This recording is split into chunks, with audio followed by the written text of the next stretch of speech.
It's furry, it's funny, it's the Tiny Toons Adventures playthrough. And this is part 2. And in between every level we get a little bit of information from Babs, who just so happens to have all sorts of knowledge about stuff. Yeah.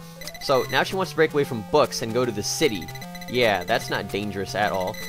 And if we get lost in the alleys, we can get kidnapped. I mean, call on Furball, sorry. Anyway. So yes, now we're moving on to level 2. This is a very short game, by the way. I did not mention that in the first part. I really should have, but you know, I can't remember everything. And yeah, now because I just feel like it, we're going to switch on over from Buster to Plucky.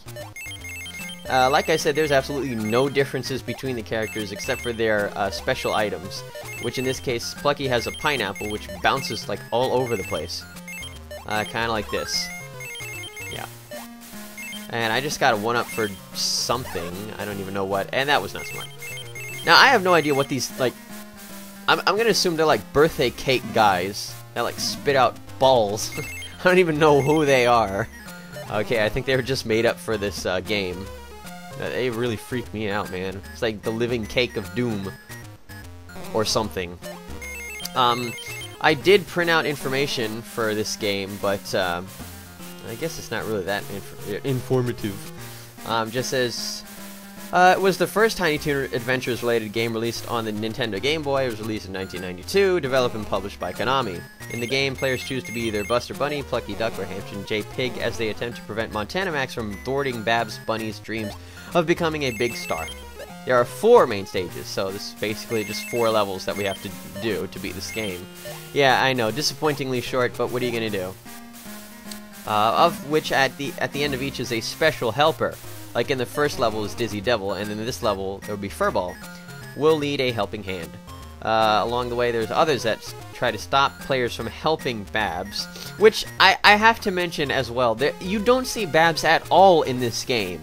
Like, there's references to her like, okay, like she went through here, or like she's up ahead or something, but you never actually see her or meet her in the game, which is weird.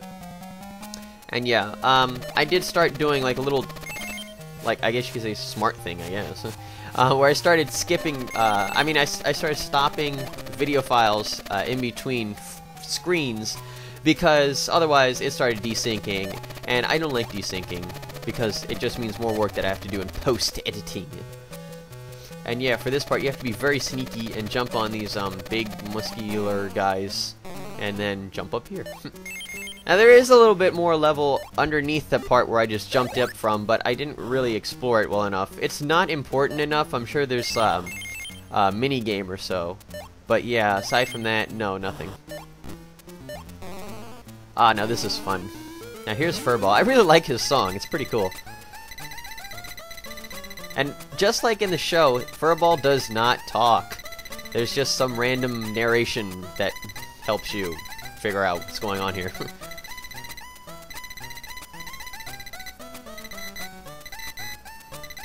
Now, this is an extremely easy game. We have to play with him, obviously, because otherwise we're not going to get him as a friend. No friend. Anyway, it's very easy. All you have to do is just look at how high or how long he's jumping. See, now he must be in the closest one to him.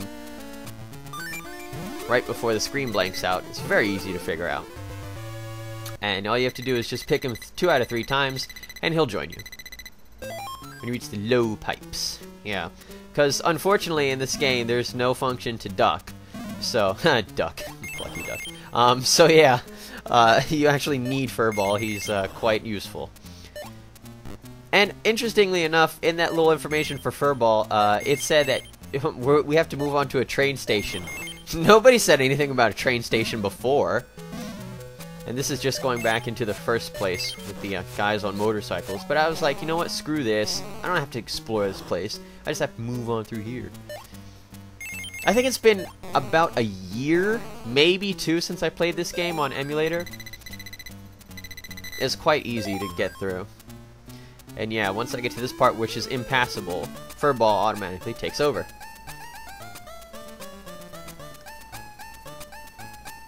Great song. But yeah, I mean, it's not like, you know, we shouldn't be able to duck. You know, it's not like it's that hard. But, oh well. It makes Furball useful. He's got to have some kind of use in life. And that's that. Furball is going home to rest. Yes, because that took a lot out of him, you know, ducking through pipes and whatnot. Take a lot out of anybody. Now we're magically on this train, like, we somehow got from the alleys onto a moving train. Don't ask me, okay, this is Cartoon World. Well, video game plus Cartoon World, I mean, it's like insanely zany. Boopity boop boop, boopity boop. Let's see, a little bit more information because nothing's really happening here. It's pretty much very straightforward. I mean, it's so simple.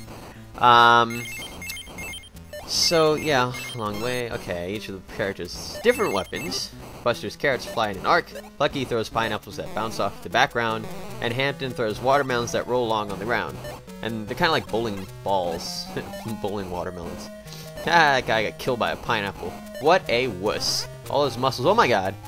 All those muscles didn't save you. Yeah, Michigan J Frog is more of a threat than you muscled up jerk. Nya. Take that. That's pretty funny. But yeah, small hearts restore 1 heart. Large hearts will increase the player's life meter by 1 heart for the remainder of the level. Actually, for the remainder of how long you live, which is what I found out later on. And this is just like fake block central. Look at that. There's another guy. Unbelievable. What's the point? Seriously. It's not like anybody who has half a brain will get hit by those things. Silliness. And now the train magically stops itself on a dime. Yeah. Don't ask me. Okay, now we're moving on to the second boss. Holy cow. It's, I think his name's Arnold the Pitbull. Pretty sure. All the Toons in this town know I'm tough. I'll give you a test to strike, and if you succeed, I'll let you go. Even a small rabbit passed the test. Yeah, I know I'm terrible at that, but still, it's fun. Anyway, it took me forever to find out that you have to actually jump on his head when he's doing his little flexing thing. Yeah, and if you get in his way when he's running around, he'll do this to you.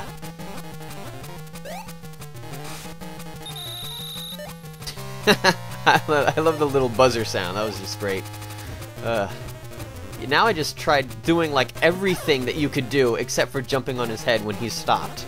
Yeah, absolutely silliness. You get to watch me fail. That's always fun. Now I thought, wait a minute, what would happen if I jumped on top of his head while he's not moving? There we go. Now he actually got hit. Unbelievable. Let's keep doing that then. Seems to be working. But then at this point, I figured, hey, I'll be sneaky and just keep jumping on his head, you know, and just wait for him to start doing his little flex thing. But then I realized you actually have to give him some space for him to start flexing around. Because if you just keep following him like this, he's just gonna keep running around. Him and his muscles, he thinks who he is. Get out of here, you jerk. God, this guy takes forever. How many hits does he have? Ah, there we go. Just as I said that. Crazy. Wow, you are stronger than I thought. Go ahead. Terrible voice. Anyway, so that's it for part 2 of this playthrough. Join me in part 3 where I'll be doing more stuff and taking out more cartoony jerks. Because that's what people do in their free time. I don't know where I'm going with this. See you all next time.